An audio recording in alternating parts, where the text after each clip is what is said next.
And we are joined now by Advocate Stefanie Fick, Executive Director of the Accountability Division at the Organisation Doing Tax Abuse. A very good evening to you. Thank you so much for joining us to continue with the discussion. Now, I understand that the Department of Justice actually conducted research and comparative analysis of whistleblower legislation in several countries, including the US, the UK, New Zealand, Australia, Canada, and even African countries like Namibia, Uganda, Kenya, Tanzania, and Ghana. But I'm just wondering, is it because of a similarity of country context in this regard, or the legal framework that they're dealing with? It's the legal framework. In other words, I think they went on a journey to look at, what other countries are saying, what is working in other countries, what is not working in other countries, in order to find some type of solution to suggest certain reforms to our whistleblower regime. But in terms of the corruption country context, because that is of interest to me. So how do you diagnose a problem or prescribe something if the symptoms are not as well understood? So how do I study your symptoms if, what could be the underlying causes are not the same? I don't know if I'm making sense to you. No, you're making absolute sense. I think it is necessary to go outside of where we are in order to understand the circumstances, but you are 100% correct. We need to find legislation that will find application in our country. And then secondly, I think what is important is these reforms are really a step in the right direction. I hope that we can look at amendments to the Act as soon as reasonably possible. But we still need to look at, for example, political will in order to create a safe environment for whistleblowers.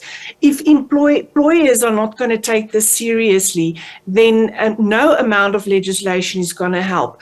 I think in order just crime prevention and looking after, for example, a whistleblower, or they want, if I may interrupt myself, one of the reform suggestions is that whistleblowers will now also fall under the definition of a witness under witness protection.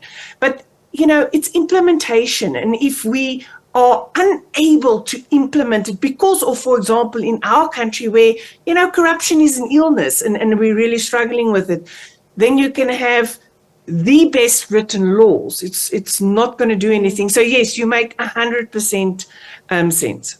And one is not necessarily saying we shouldn't look outside for remedies, but the nature of state capture in South Africa and how it's managed to inculcate itself, I think, in every crevice of our socio-economic political environment. When we address these gaps that we say are existing, as you mentioned, there's the Witness Protection Act, the Protected Disclosures Act. How are we looking at the comparisons in terms of what has been there before, legislation, and what we're looking forward to achieve? Are we understanding the extent of state capture and corruption in this country? Unfortunately, I think a lot of us will agree with what Judge Zondo said, is that if state capture happens tomorrow, will Parliament be able to stop it? Will Parliament be able to identify it? And unfortunately, I think the answer is still no. And I referred to it previously, there has to be a political will to turn this ship around, to not just talk about curbing corruption, but implementing all the great ideas that is out there. I mean, I think it was a bit of a letdown to hear Parliament. I don't think anybody is saying that Parliament didn't do anything. But the most recent example is what Parliament did, for example, with someone like Mosebisi Zwane. Now, as an organization, and I'm sure there's other organizations, late complaints in 2017, we only saw some recommendations in 2023. That's 6 years after the fact. And then are we confident that Parliament will hold other executives to account, will implement legislative reforms that is suggested in this instance? Maybe also just a quick referral to the fact that that what they are suggesting is also this fund. Economically, it's not going well with South Africa, and I think you can blame a lot of things, but most of why we sit where we sit and our social divide and the fact that there's still such a big gap is corruption. And the effects of corruption. So again, if we cannot implement these great ideas in South Africa, if we do not curb corruption, we can keep on talking about it, and we will never be able to protect whistleblowers. But on an academic level, it is a good idea to have a fund for these whistleblowers, because having spoken to some of them and the effect that it's had on that you are blocked from having work in other places, obviously that drills down to your family, your children, the people who've been part of your own support network or financial network that you've been supporting. So where would the money be sourced, and how do you ensure that, and I don't know if this is far-fetched to say that those who are actually involved in the corruption are not funding this fund to then further manipulate whistleblowers to actually say, well, the money is actually coming from this end? Yes, we really need to do something about corruption in South Africa. Otherwise, nothing is going to happen.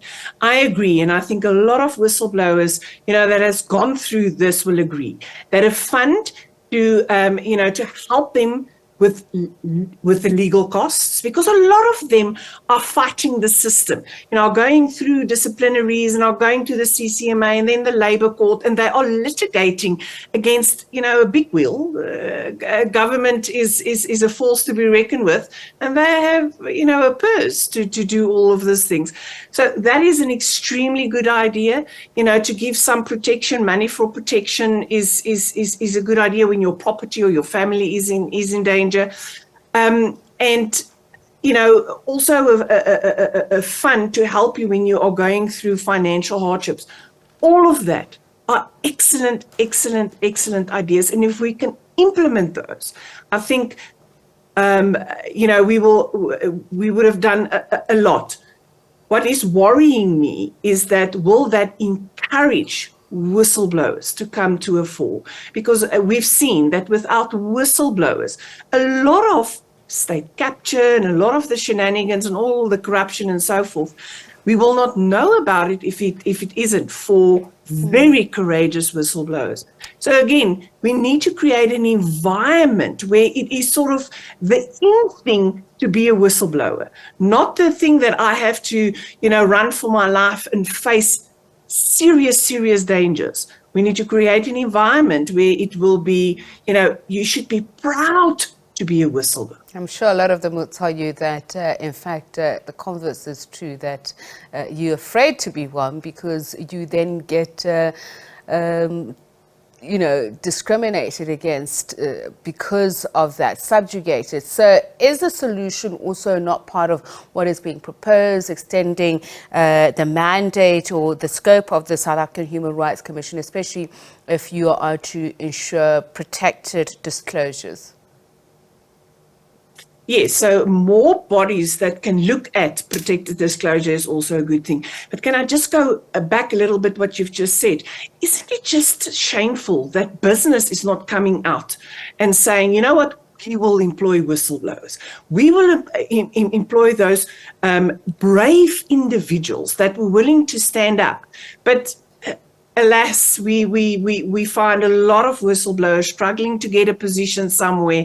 And I just think that in terms of, moral courage, we have a moral courage award that we like to give to people, not necessarily the famous ones out there, but just the person in the neighborhood that's willing to stand up. But it is, how do we fix the fact that, business and so forth is not willing to stand up for whistleblowers. Are they scared? So we really, really, really need to create an environment where whistleblowers are the winners, not the ones struggling to make a living because they had the audacity to point to corruption and Which corrupt is what I wanted to activities. point out when you're saying that, whistleblowers would be intimidated by the big machinery that is government. But we know that the public sector is very, very much complicit itself. I was just thinking about civic education programs where we normalize anti-corruptive behavior. Are these some of the solutions that are being looked at to see how you can create that supportive environment for whistleblowers? Because if they operate in a society that is accepting of, their behavior, the role that they're playing in stopping corruption, isn't that also then part of a solution?